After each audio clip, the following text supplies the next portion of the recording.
Day 1 of Russia's civil war. Chelsea here, and today is certainly a change of pace, obviously, due to some pretty serious changes in your standard Russian power status quo, as Wagner PMC boss, aka seedy Uncle Prigozhin, is clearly finally fed up of Putin's BS and treatment of Prigozhin's Wagner PMC, thus performing an attempted military coup in Russia. And he's not doing half a bad job of it so far. So after Prigozhin and the Wagner forces have become quite fed up with Putin's treatment of the group, Prigozhin and his Wagner PMC are already taken over and seem to be in control of the Rostov-on-Don city in Russia, in the Russian Oblast. Yeah, let's make that clear. In Russia. Wagner tanks all over the place. And many of the Wagner forces have already moved up the top to Voronezh. So here we go, and securing all military sites already, it's been reported. And it's always the first few days, or even just the first few hours, where the element of surprise is always on the side of the invading force, as Prigozhin is making some real gains real quick so far. Civil war gains, perhaps? I mean, this has got to be in the top 2 cluster of flux as a result of Putin's invasion into Ukraine. The other one naturally being Putin deciding to invade Ukraine in the first place. And so during the Wagner convoys rolling through Russia, they actually got into a military engagement or altercation with a Russian Air Force chopper trying to take them out. With the Wagner PMC seemingly well prepared for this, as they actually took out the Russian chopper as it attempted to shoot at their convoy.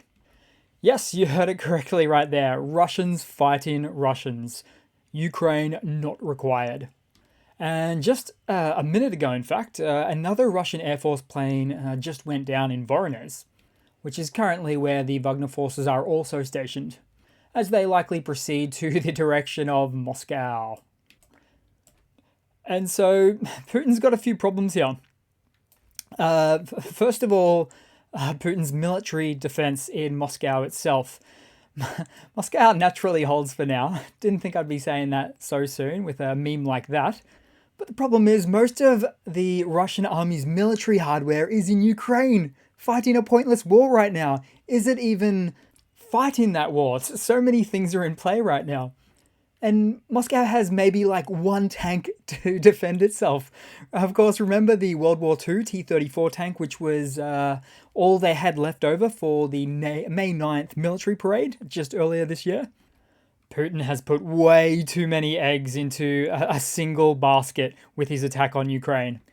And also, problematically for Putin, Prigozhin is a much greater military mind than Putin. In fact, I've said it before, Putin is not a great military mind at all. A great political mind, perhaps, with his ability to take and hold control, but not a military mind. And as for Putin's top dog army generals, well, we already know of their countless failings between Gerasimov and Shoigu. Shoigu, by the way, he came from disaster relief, so he's not even that experienced.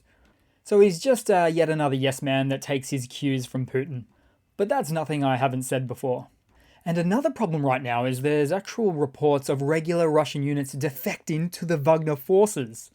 This is absolutely Putin's worst nightmare right now. And it's all homegrown, and it's all his own fault. And so Putin just gave a national address asking the country to stay united. But I don't know, Poopy Putin, I just don't think so. So all in all right now, forget the special military operation. This has turned into some kind of special civil operation. There's no way that Russia cannot lose ground in Ukraine as a result, as Putin will attempt to move his Donbass forces, for instance, to take on Prigozhin's forces as it travels all the way up to Moscow there. Just a true clusterfuck of a situation. And naturally, the situation is quite fluid right now, so my updates will probably be shorter and more common.